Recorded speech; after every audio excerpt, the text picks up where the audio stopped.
Hello guys, itatanong ko lang kung anong version nyo sa paggawa ng chicken inasal. Ito kasi ang ginawa ko.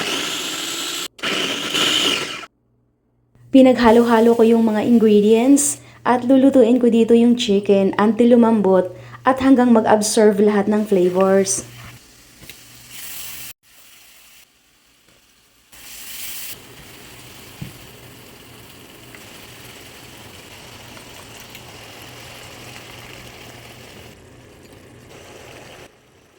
Ito lang yung version ko. Kapag malambot na ang chicken, ita-transfer lang sa baking tray, tas ilagay sa oven to broil. Dito kasi sa lugar namin, hindi allowed mag-barbecue sa labas dahil ayaw nila ng usok. Kaya no worries dahil pwede ito lutuin sa oven at pwede din sa kawali kapag walang oven until ma-absorb lahat ng sauce.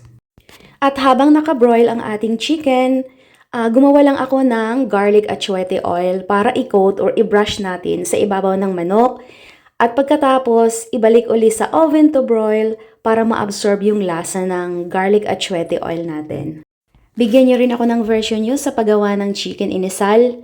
At ito, mas nag-enhance ang color dahil sa atsuete oil.